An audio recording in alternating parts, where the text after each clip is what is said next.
जय Hind everyone. Science का paper हो गया, मैथ्स का पेपर हो ही चुका था, इंग्लिश का पेपर हो चुका था। 3 पेपर हो चुके हैं, 2 पेपर और बचे हुए हैं। सोशल साइंस और हिंदी तो आसान है, उसकी कोई दिक्कत नहीं है। साइंस का पेपर थोड़ा बहुत खराब हुआ है, कोई दिक्कत नहीं। बढ़िया हुआ है तो बहुत अच्छी बात है, पेपर मिला भी लिया होगा। अब ज़्यादा परेशान मत हो, ठीक है, क्योंकि इस वाले में गैप थोड़ा कम है, क्योंकि तुम्हें अब बड़े बड़े गैप्स की आदत पड़ चुकी थी ना। किसी में 7 दिन का मिल रहा था, किसी में 5 दिन का मिल रहा था, इसमें थोड़ा सा कम है। 10 के बाद 11, 12, 13, मतलब 3 दिन का गैप है। 10 वाली आज की टाइमिंग है और 14 को आपका पेपर है, तो ध्यान से करना होगा, बहुत सारी चीज़ें ध्यान रखनी है। So hello everyone, welcome back to rankers class 9th and 10th and NTSC channel. This is Kishan Jaiswal. इस वीडियो को बहुत ध्यान से देखना, सोशल साइंस का पेपर आने वाला है।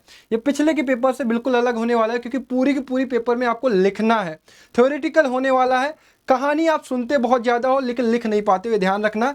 कड़वी सच्चाई बता रहा हूँ, तुम कहानियाँ सुनते रह जाओगे, नेशनलिज्म इन इंडिया का पूरी कहानी सुन लोगे, लेकिन जब लिखना होगा तो तुम्हें कुछ नहीं आएगा, कुछ भी नहीं आएगा। कारण क्या होता है पता है? हमें वर्ड्स ही नहीं पता। क्यों? हमने कभी एनसीईआरटी उठा के पढ़ी ही नहीं है। हमने क्या किया है? हमने वीडियो लेक्चर देखे हैं ना, हमने चीज़ों को सुना है, हमने चीज़ों को समझा है। समझने से आप एक दूसरे को कहानी सुना सकते हो, लेकिन एग्जाम में दोस्त लिखना पड़ता है। तो बहुत एक चेतावनी दे रहा हूँ तुम्हें, सोशल साइंस का पेपर होने वाला है। वीडियोस देखना एक्सप्लेनेशन के लिए। वीडियोस मैं देखने के लिए मना नहीं कर रहा हूं, वीडियोस देखना एनसीईआरटी या फिर उस चैप्टर के एक्सप्लेनेशन के लिए। अब तुम वीडियोस से ही चीजों को कवर कर रहे होगे तो फिर दिक्कत आएगी। तुम्हें लिखना पड़ेगा, तुम्हें लिखने की प्रैक्टिस करनी पड़ेगी, तुम्हें पॉइंट वाइज चीजों को लिखना पड़ेगा, ठीक है। चलो वीडियो को स्टार्ट करते हैं। वीडियो अगर पसंद आएगा तो वीडियो को लाइक करिएगा, अपने दोस्तों के साथ शेयर करिएगा, क्लास के सभी बच्चों के साथ।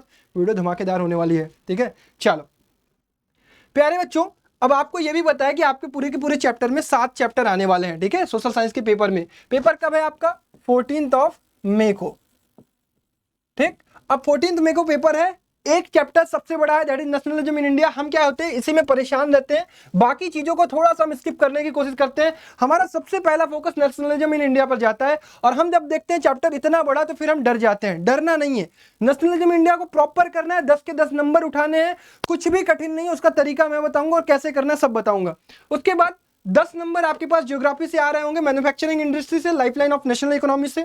10 नंबर का पेपर आ रहा होगा आपका पॉलिटिकल पार्टी से, 10 नंबर का उसी में आउटकम्स ऑफ डेमोक्रेसी, और 10 नंबर में आ रहा होगा मनी एंड क्रेडिट और ग्लोबलाइजेशन इन इंडियन इकोनॉमी। ये है इकोनॉमिक्स, ये है सिविक्स, ये है ज्योग्राफी, ये है हिस्ट्री। चीजें सारी करनी है विद इन 2 डेज, आपको चीजें कंप्लीट करनी है। मतलब आज की शाम, कल और परसों में सारी चीजें कंप्लीट करनी है, क्योंकि अगला एक दिन ये भाई सोशल है। ये अगर तुम रिवाइज एक बार दोबारा नहीं करोगे ना, तुम कहानी शुरू वाली पढ़ रहे होगे, लास्ट तक पहुंचते पहुंचते शुरू वाली चीजें भूल जाते हो। इसलिए कम से कम 2 से 3 बार चीजों को पढ़ना पड़ेगा, क्वेश्चंस को देखने पड़ेंगे, क्वेश्चन लिखने की प्रैक्टिस करनी पड़ेगी, तब जाके एग्जाम में बैठ के क्वेश्चन लिख पाओगे। अदरवाइज मेरी बात याद रखना, अगर तुम नॉर्मली उसी तरह से बिहेव करते रह जाओगे साइंस और मैथ की तरह, कि लेक्चर्स देख रहे हैं मजे मजे में, एकदम मैराथन देख रहे हैं, मैराथन देखो, लेकिन ध्यान रखना लिखने की प्रैक्टिस जरूर कर लेना, नहीं भुगतोगे, पहले ही बता दे रहा हूं। चलो आगे बढ़ते हैं। अब थोड़ा सा मैंने जो सैंपल पेपर है उसको डिकोड करने की कोशिश की है, यहां से चीजों को समझेंगे। 2-2 नंबर के आपके 5 क्वेश्चन आने वाले हैं। अब पेपर का प्रेजेंटेशन बाद में करेंगे कि कौन सा सेक्शन करना है, उसकी लास्ट में वीडियो आएगी। अभी फिलहाल ये पढ़ते हैं प्रिपरेशन कैसे करना है, उसके पहले समझ लेते हैं क्वेश्चन कैसे आने वाले हैं। 2-2 नंबर के क्वेश्चन 5 आने वाले हैं, 3-3 नंबर के क्वेश्चन 3 आने वाले हैं, 5-5 नंबर के क्वेश्चन 2 आने वाले हैं, 4-4 नंबर के क्वेश्चन 2 आने वाले हैं। दैट इज केस बेस्ड होने वाला है, और 1 नंबर हिस्ट्री से मैप आएगा और 2 नंबर ज्योग्राफी से मैप आएगा। तो 3 नंबर मैप का आने वाला है। और अब तुम मैप की ही तैयारी मत करते रह जाना, मैप एक बार देखना है, सारे एक बार मैप देख लोगे चीजें हो जाएंगी। इस पर फोकस करो। यहां पर आपके पास बड़े नंबर है 10 नंबर, यहां पे है आपके पास 9 नंबर, और यहां पे भी है आपके पास 10 नंबर, ठीक है। केस बेस्ड है 8 नंबर, लेकिन ध्यान ये रखना कि इसमें भी चीजें बहुत अच्छे तरीके से तोड़ी गई हैं। पहले क्वेश्चन में आपको एक नंबर का क्वेश्चन मिलेगा, फिर 1 नंबर का, फिर एक 2 नंबर का। सिमिलरली दूसरे क्वेश्चन में आपको एक नंबर का, एक नंबर का और एक 2 नंबर का। सेक्शन ए की बात करूं तो एक इंटरनल चॉइस आपको मिल रहा होगा, सेक्शन बी की बात करूं तो यहां पे भी एक इंटरनल चॉइस मिल रहा होगा, सेक्शन सी की बात करूं तो यहां पर दोनों क्वेश्चन में इंटरनल चॉइस मिल रहे होंगे। सबसे अच्छी बात, बड़े क्वेश्चन में आपको इंटरनल चॉइस दोनों ही क्वेश्चन में मिल रहा है। मतलब आप अगर चीजों को पढ़ के गए होगे तो आपसे फंसेगा जरूर, ठीक है। चलो आगे बढ़ते हैं। अब आगे मैं चीजें आपको बताने वाला हूं कि इस जो गैप्स हैं उसको कैसे यूज करना है। आज 10 तारीख है, नेशनलिज्म ऑफ इंडिया यही स्टार्ट करना है। इसी से डर रहे हो, डर को पहले भगाओ, ठीक है, डर को पहले भगाते हैं। आज के दिन हिस्ट्री का पहला चैप्टर, दैट इज मतलब इस एग्जाम के लिए नेशनलिज्म इन इंडिया खत्म करो। खत्म करने के लिए मेरे पास एक तरीका है, मैं शाम को एक इसकी एनसीईआरटी को बहुत बढ़िया तरीके से एक्सप्लेन करके एक वीडियो प्रीमियर कर रहा हूं। उस वीडियो की लिंक आपको डिस्क्रिप्शन बॉक्स में मिल जाएगी। 7 PM पर वो वीडियो प्रीमियर हो रहा होगा, ठीक है। अपनी एनसीईआरटी साथ में खोल लेना, उसके साथ देख लेना, मजा ना आए तो कहना, ठीक है। प्रीमियर होगी, ज्यादा टाइम वेस्ट नहीं करूंगा। मात्र 40 मिनट की वो वीडियो है। 40 मिनट में पूरा का पूरा चैप्टर एक्सप्लेन किया है, चीजें बताई हैं कि क्वेश्चन कहां से आएंगे, कौन से पैराग्राफ से कैसा क्वेश्चन बन सकता है, मैप कहां से आएगा, पूरा का पूरा फिनिश करेंगे, ठीक। उसके बाद manufacturing industry, lifeline of national economy, ये आपको 11 तारीख को 11 तारीख को मॉर्निंग में करना है। सुबह इसकी वीडियो आपको मिल जाएगी। सुबह फिर से वही विद इन 1 आवर में दोनों की दोनों चैप्टर आपको कंप्लीट कर रहा हूँ, एनसीईआरटी से कर रहा हूँ, लाइन बाय लाइन चीजों को समझा रहा हूँ, फिर भी आपका टाइम वेस्ट नहीं करवा रहा हूँ, ठीक है। एनसीईआरटी एक्सप्लेन करनी आपको जरूरी है, क्योंकि अंत में आपको एनसीईआरटी से ही चीजों को लिखना है, ठीक है। ये सुबह मिल रही होगी, सुबह इसको फिनिश करना है। फिर उसके बाद आपका ये है आपका पॉलिटिकल पार्टीज और आउटकम्स ऑफ डेमोक्रेसी, ये है सिविक्स का। 11 तारीख मतलब कल हमें शाम में ये चीज फिनिश कर देनी है। तो यहां पर हम 3 सब्जेक्ट फिनिश कर चुके होंगे विद इन 2 डेज, क्लियर। अब 12 तारीख को सुबह ये आपका कौन सा चैप्टर था भाई, ग्लोबलाइजेशन, मनी एंड क्रेडिट, ये है आपका इकोनॉमिक्स सुबह में हम फिनिश कर देंगे। तो हमारा देख पा रहे होगा कि विद इन 2 डेज आज की शाम से शुरू करेंगे और परसों की सुबह हमारा पूरा का पूरा सिलेबस खत्म हो चुका है। एक बार सारी चीजें हमने प्रॉपर तरीके से एनसीईआरटी से पढ़ ली, वीडियो लेक्चर से चीजों को समझ लिए। ये आपको शाम में वीडियो मिल जाएगी, ये आपको परसों सुबह भी वीडियो मिल जाएगी। प्यार देते रहोगे, मैं पूरा सपोर्ट करूंगा। प्यार नहीं दोगे तो फिर मेरा मोटिवेशन थोड़ा डाउन हो जाएगा, ठीक।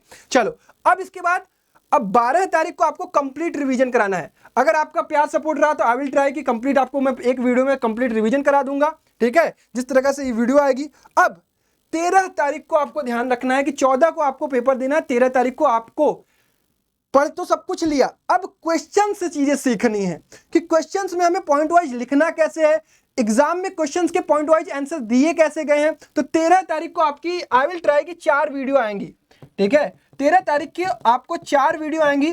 चारों वीडियो में आई विल ट्राई की हिस्ट्री के कम से कम आपको 25 इंपॉर्टेंट क्वेश्चन वहीं से फंसेंगे, सिविक्स के आपके 50 इंपॉर्टेंट क्वेश्चन दोनों से, इकोनॉमिक्स के 50 इंपॉर्टेंट क्वेश्चन, पीवाईक्यू जिसी के अंदर होगा ध्यान रखिएगा, और जियोग्राफी के आपके 50 क्वेश्चन। मतलब हर चैप्टर से 25-25 इंपॉर्टेंट क्वेश्चन विद आंसर मैं आपको दिखा दूंगा, उसकी पीडीएफ प्रोवाइड कर दूंगा। उसको आप क्या करिएगा, एक बार रीडिंग लगा दीजिएगा, क्योंकि रीडिंग लगा रहे होगे तो तुम्हें चैप्टर्स तो तुम पढ़ ही रहे होगे, पढ़ ही चुके होगे, चीजें क्लियर होंगी। एक बार तुम आंसर्स कैसे लिखोगे ये चीज ध्यान में आ जाएगा। अब ध्यान ये रखना कि तुम थोड़ी थोड़ी लिखने की प्रैक्टिस करना, जो भी इंपॉर्टेंट वर्ड्स लगेंगे उन्हें तुम हाईलाइट कर लेना और उन्हें थोड़ा याद रखना, ठीक। चलो, इसके अलावा मैप वर्क एक बार रिवाइज कर लेना आखिरी दिन 13 तारीख को। फिर अगले दिन तुम्हें 14 तारीख को पेपर देने जाना होगा। वो सुबह वाला काम मत छोड़ना, सब कुछ 13 तारीख को रात को फिनिश होना चाहिए। सुबह शान से उठेंगे, शान से पेपर देने जाएंगे और बढ़िया करके आएंगे, ठीक है। तो ये सारी चीजें आपको करनी है। आई होप बिल्कुल तैयार होगे। अब क्या नहीं करना है ये ध्यान रखना, मैं फिर से कह रहा हूं, सोशल साइंस है, देखने के चक्कर में ज्यादा मत पढ़ना, खुद रीडिंग लगाना, खुद लिखने की प्रैक्टिस करना, खुद से क्वेश्चन और आंसर पढ़ना, रीड करना। रीड करोगे, मैं तुम्हें कहानी सुनाऊंगा, वो कहानी तुम्हें याद हो जाएगी, लेकिन लिखते वक्त ना कहानी नहीं लिखनी है, पॉइंट वाइज आंसर लिखने हैं, तब जाके तुम्हें पूरे नंबर मिल रहे होंगे, ठीक। तो आपको ये ध्यान रखना है, थोड़ी लिखने की प्रैक्टिस कर लेनी है विद इन इसी गैप में। एनसीईआरटी एक बार जरूर पढ़ लेना, क्योंकि एनसीईआरटी की लैंग्वेज अगर आप प्रॉपर एग्जाम में लिखते हो, क्योंकि एग्जामिनर एनसीईआरटी की लैंग्वेज ढूंढता है, क्योंकि आपको जो बुक प्रिस्क्राइब की गई है वो एनसीईआरटी की गई है। तो इधर उधर की भाषाओं से बचिएगा, वो इधर उधर की भाषा लिखकर वो पास हो जा सकता है। टॉप या बढ़िया नंबर लाना है तो आपको एनसीईआरटी की लैंग्वेज लिखनी पड़ेगी। हर चीज आपको एनसीईआरटी में मिलेगी, मैं ये दावे के साथ कह सकता हूं, ठीक। चलिए, इंपॉर्टेंट क्वेश्चन और पीवाईक्यूज आपको जरूरी है, क्योंकि हर चैप्टर में डिफाइंड है कि क्वेश्चन क्या पूछा जा सकता है। वो जो वीडियोस आएंगी ना 25-25 क्वेश्चन वाली, डेफिनेटली मैं गारंटी के साथ कह सकता हूं कि उससे बाहर टॉपिक नहीं आएगा। क्वेश्चन घुमा के पूछे जा सकते हैं, टॉपिक बाहर नहीं आएगा। तो ये रहेगी आपकी पूरी strategy with in for 3 days, जो आज की शाम, कल, परसों और नरसों। फिर 14 को तो फोड़ना ही है। फोड़ना के सेंस ये है कि भाई बढ़िया करना है, ठीक। चलिए, आई होप आपको चीजें क्लियर हो गई होंगी। तो इस वीडियो को यार ज्यादा से ज्यादा शेयर करिएगा, और कोई त्रुटि रही हो, कोई कमी रही हो तो उसको आप कमेंट बॉक्स में बताइएगा। कुछ भी ना समझ में आओगा तो उसकी भी पूछ लीजिएगा, और अपने दोस्तों के साथ शेयर करिए ताकि सबको चीजें क्लियर हो और बढ़िया करेंगे यार, मिलकर फोड़ेंगे, ठीक है। चलिए, तब तक के लिए अपना ख्याल रखिए। Bye bye everyone, love you all and Jai Hind.